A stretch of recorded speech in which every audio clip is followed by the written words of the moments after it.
120 ketulan mampat ganja bernilai RM420,000 dirampas Kastam Kedah berhampiran jeti LKIM Sungai Berembang Kuala Perlis.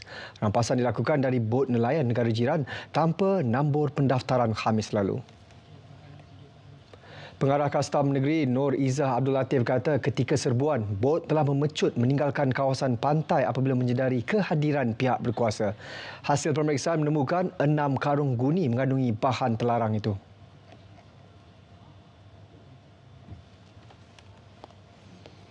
Dadah jenis ganja ini kita syaki berasal dari negara jiran dan telah dibawa masuk secara haram melalui jalan laut dengan menggunakan bot nelayan.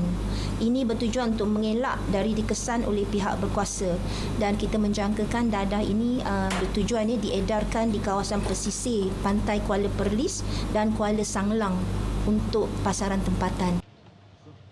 Kes disiasat di bawah Seksyen 39B Akta Dadah Berbahaya 1952 iaitu kesalahan menyimpan dan mengedar dadah yang berbahaya. Sementara itu, dalam operasi berasingan, cubaan seluduk masuk air yang didakwa air zam-zam turut digagalkan Kastam Kedah. Sebuah lori kontena dipandu lelaki tempatan bersama kelindan warga Thailand ditahan di ICQS Bukit Kayu Hitam minggu lepas. Hasil siasatan awal, lori kontena berkenaan masuk ke Malaysia dengan mengikrarkan dagangan sebagai produk pelembut fabrik.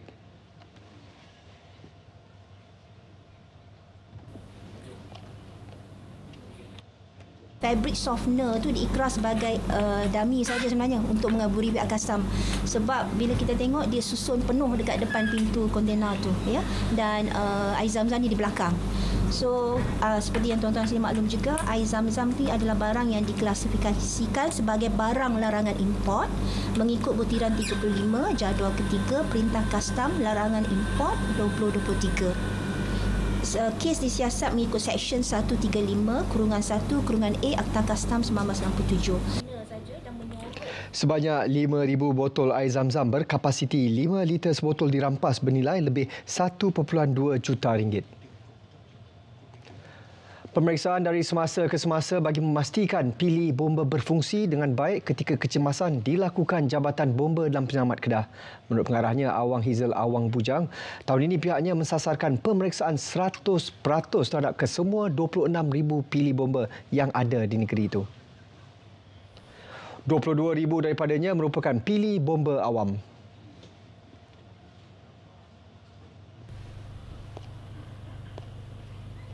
Jadi kita ada pasukan khas pilih bomba yang sentiasa melakukan pemantauan.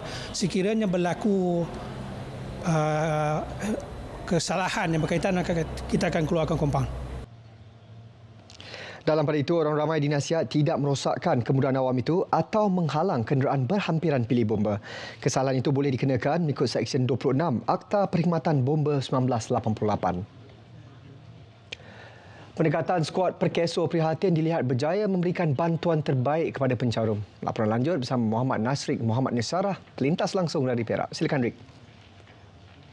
Penjenamaan semula skuad Pertubuhan Keselamatan Sosial Perkeso Prihatin, skuad Perkeso Prihatin berjaya menyegerakan tuntutan pencarum dan waris yang terbabit dengan kemalangan atau kematian.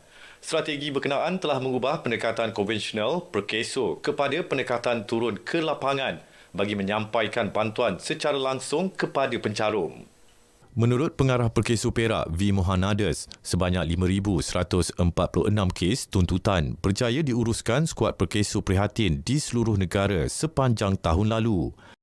Skuad Perkeso Prihatin dapat sampai ke tempat yang perlu disampaikan bantuan dengan segera, secepat mungkinlah. Maksudnya sehingga kadang-kadang majikan ataupun orang bernyusun sendiri ataupun waris itu sendiri tidak sedar. Mereka belum bersedia dan memohon apa-apa faedah, tapi Perkeso dah turun padang dan bersedia untuk membantu daripada mengisi borang hingga menyediakan bayaran, terutama sekali bayaran pengurusan jenazah, pengurusan mayat, di mana RM2,000 disampaikan secepat mungkin dan ramai rakyat memerlukan wang pada masa yang kritikal itu. Setakat Januari tahun ini, sebanyak 649 kes telah berjaya diselesaikan dengan 46 kes daripadanya melalui skuad Perkeso Prihatin di Perak.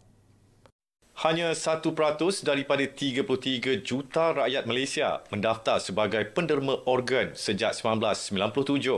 Bagaimanapun, statistik terkini Pusat Sumber Transplant Nasional NTRC memaklumkan lebih 10,000 individu menanti pemindahan organ baharu bagi menjalani kehidupan yang lebih sihat dan produktif.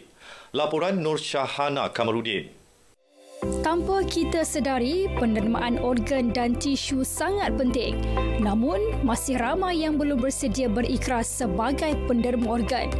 Senario itu memberi harapan tipis kepada pesakit kronik yang masih menunggu penderma organ yang sesuai. Walaupun lebih 45 tahun perkhidmatan ini dimulakan, pendermaan organ, tisu dan juga transplantasi di Malaysia masih rendah jika dibandingkan dengan jumlah pesakit end organ failure yang memerlukan pembedahan transplantasi.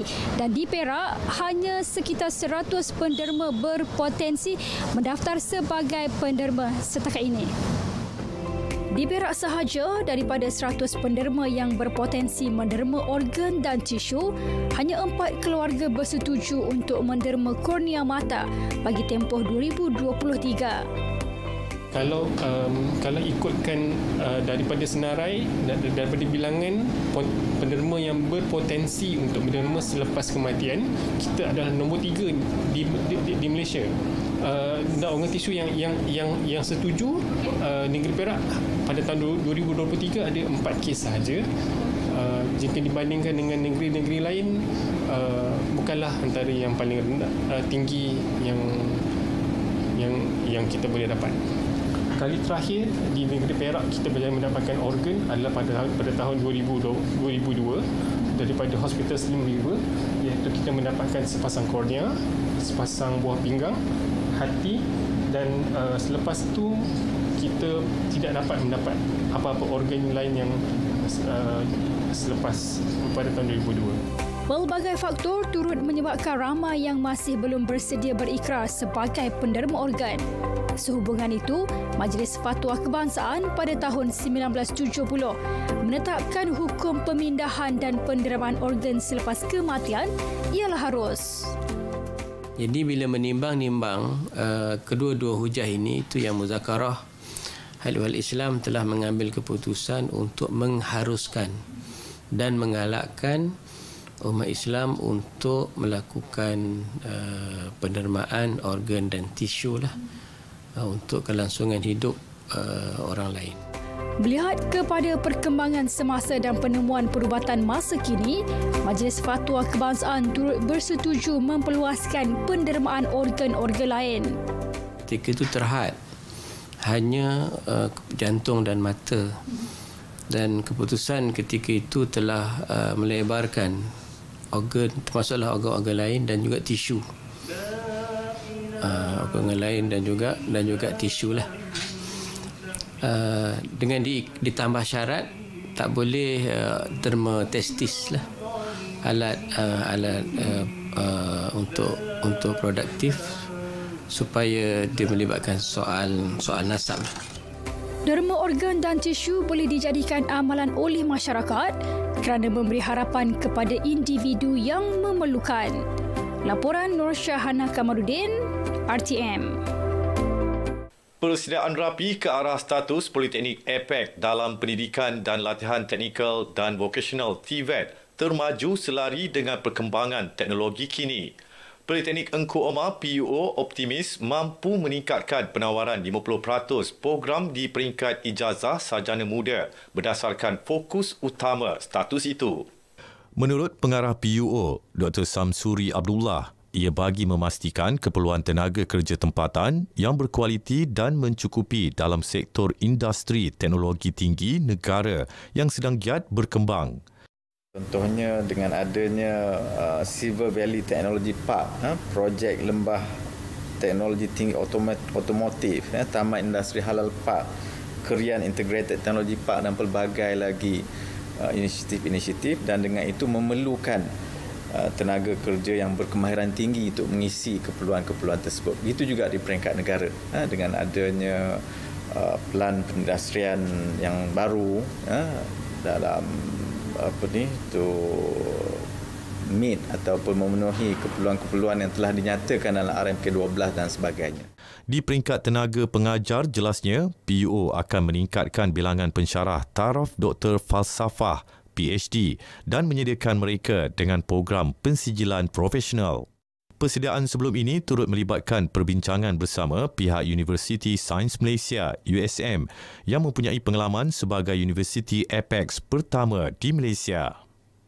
Perkongsian itu mengakhiri berita wilayah dari Perak, dari sungai hingga ke segara, Palestin pasti merdeka. Kembali ke Kota Media, Kuala Lumpur. Terima kasih.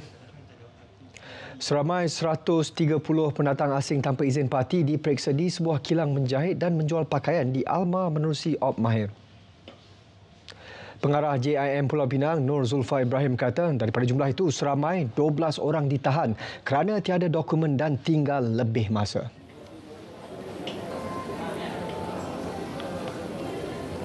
Adalah lelaki Nepal 18 orang, Bangladesh 27, Myanmar 16 dan untuk perempuan Indonesia 6, Myanmar 62 dan Republik China 1. Dan anggaran umur adalah di antara 20 hingga 40 tahun. Dan kesalahan yang dilakukan pada hari ini, tangkapan kita adalah 12 orang di bawah kesalahan tinggal lebih masa di bawah 15 1C, seramai 9 orang dan juga di bawah 6 1C tidak memiliki pas yang sah seramai 6 orang. Tambahnya, operasi ini dijalankan berdasarkan aduan orang awam. Kesemua suspek yang ditahan berumur antara 20 hingga 40 tahun dibawa ke depoh imigresen Juru untuk siasatan lanjut. Di Mahkamah Session Georgetown, pembantu pejabat mengaku tidak bersalah atas pertuduhan mendatangkan kecederaan terhadap ibunya minggu lalu. Tertuduh Poh Lee Ai, 45 tahun, didakwa dengan sengaja mendatangkan cedera terhadap ibunya yang berusia 69 tahun dengan cara memukul di badan dan kepalanya menggunakan rotan berulang kali. Dia yang seorang dua didakwa di bawah Seksyen 324 Kanun Keseksaan yang dibaca bersama Seksyen 326A Kanun Keseksaan. Jika sabit kesalahan, penjara sehingga 10 tahun atau denda atau sebatan atau dengan mana-mana dua daripada hukuman tersebut. Hakim tidak benarkan tertuduh diikat jamin kerana dikhawatiri mencederakan ibunya yang tinggal sebumbung. 19 Mac depan, sebutan semula kes. Ziarah Bella Care akan diperluas agar pemimpin setempat dapat menghulurkan bantuan kepada masyarakat yang memerlukan. Tahun lalu, inisiatif UMNO bahagian Kangar itu telah menyantuni hampir 500 keluarga di Parlimen Kangar. Jelas Ketua UMNO bahagian Kangar, Datuk Dr. Fatul Bari Mat Jahaya, walaupun tiada sasaran khusus untuk tahun ini, dijangka kira-kira 600 penerima bakal disantuni. Fokusnya turun padang, bertemu keluarga asnaf, pesakit kronik dan individu ditimpa bencana alam atau kemalangan. Selain memberi tumpuan kepada bidang pendidikan sebagai tanggungjawab sosial masyarakat setempat.